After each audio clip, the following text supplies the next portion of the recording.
right. Hello, everyone.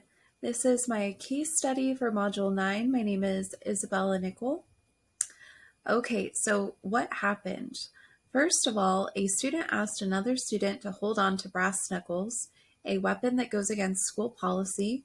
Secondly, the principal had a positive relationship with one student, James, who was known for getting in trouble.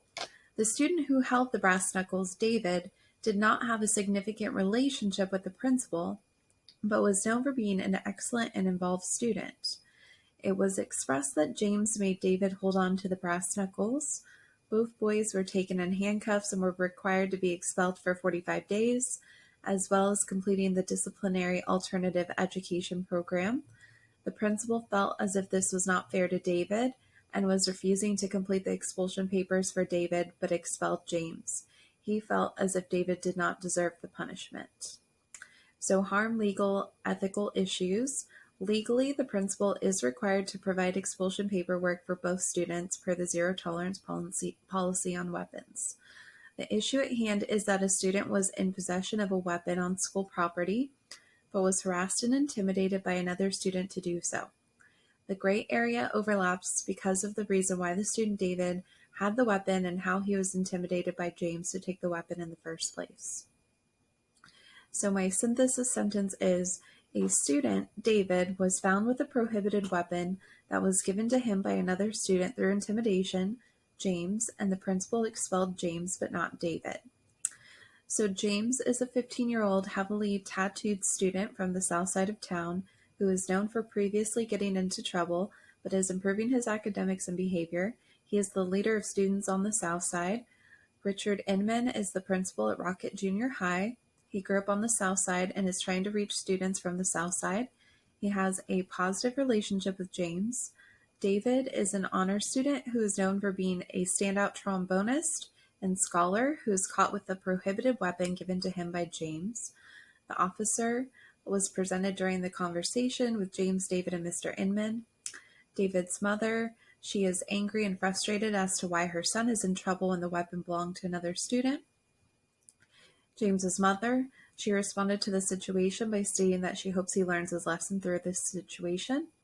The director of secondary education, this person lets Mr. Inman know that he is required to complete expulsion paperwork for David due to the circumstances, and the place is Rocket Junior High School. So the incident occurred at Rocket Junior High in the hall. The questioning occurred in Mr. Inman's office, and the program is a junior high school, and the program they are being sent to due to the circumstances is called Disciplinary Alternative Education Program. So the stakeholders. The decision could be damaging to the stakeholders in the community because David's family could be affected. However, the schools that also have similar policies in place could think the law would be up to the interpretation of the principal versus following protocol. This could be damaging to the entire district and community because it sends a message that the law does not apply to everyone, even when it is a gray area. So option 1 could be that Mr. Inman does not complete the expulsion paperwork for David. The possible consequence would be that the director of secondary education reports this to Mr. Inman's supervisors, and Mr. Inman jeopardizes his career. Option 2, Mr. Inman does not complete the expulsion paperwork for David, and the first consequence could be the expulsion severely impacts David and leads him toward a negative path that he would not originally have been on prior to this incident. And a second consequence would be that maybe David's mother sues the school for ignoring the harassment that David suffered from James's actions. Okay, so option 1, again, Mr. Inman does not complete the expulsion paperwork for David. So the pros would be that David is able to continue as an honors student and does not suffer the consequences of the situation with James and the weapon. The cons would be that Mr. Inman could potentially lose his job for not following protocol. Another con would be that it may seem as if the law applies to one person but not the other. This could potentially not model ethical behavior in his personal conduct and relationships or cultivate ethical behavior in others. Option 2, Mr. Inman does not complete the expulsion paperwork for David, And the pros would be the law appears fair to both students in the eyes of the other students, and the secondary director of education does not report Mr. Inman for not following the protocol.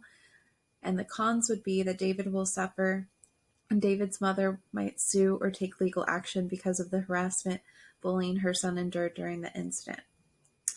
And so the final decision and considerations. So while considering ethical and legal decision making, Mr. Inman could speak to the director of secondary education about the bullying that occurred during the incident.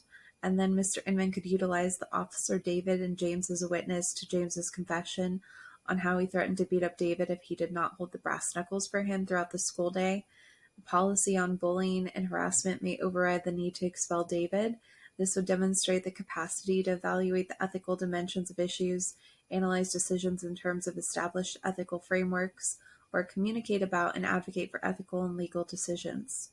And the potential results of the final decision would be the Director of Education may recommend that Mr. Inman consults those who deal with harassment bullying policies, and then both David and James would need to speak on their behalf. The officer would be a witness to the conversation that occurred in Mr. Inman's office, and James's confession of threatening David if he did not comply.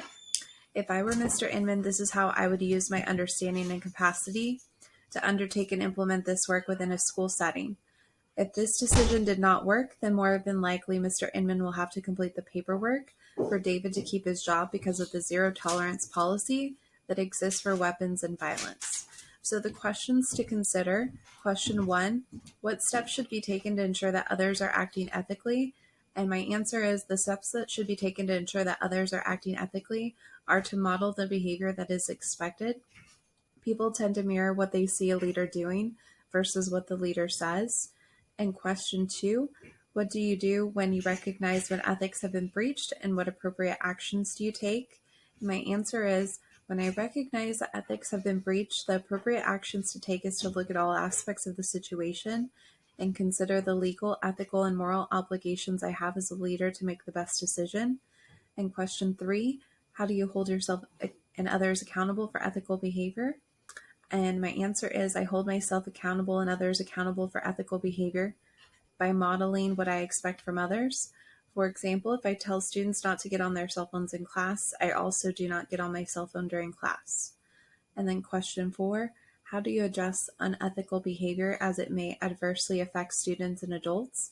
And my answer is, I address unethical behavior as it may adversely affect students and adults by having one-on-one conversations and reiterating the expectations. If that does not work, I follow the protocol for consequences. And question 5, how do you employ ethical decision-making practices regarding policies?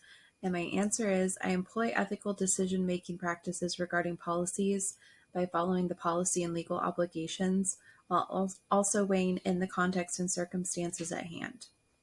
So I demonstrated the capacity to promote the current and future successes and well-being of each student and adult by applying the knowledge of the legal constraints of the situation, as well as considering other components, such as harassment and bullying in this particular scenario. And for 2.2, I evaluated, communicated, and advocated for ethical and legal decisions by looking at all different sides of the situation and determining a decision by evaluating the pros and cons of each decision. And for 2.3, I modeled ethical behavior in my decision-making by removing the personal bias Mr. Inman had and utilizing the logic of pros and cons of the situation while also considering the legal constraints of the situation. And so my reflection is, this case study and other assignments in this class have taught me that there are many gray area situations that educational leaders face in their careers. Educational leaders often make difficult decisions and most determine what is legal, ethical, and morally best overall. This requires a great deal of thought and reflection on all different components of a situation and legally binding requirements. And these are my references. Thank you for listening.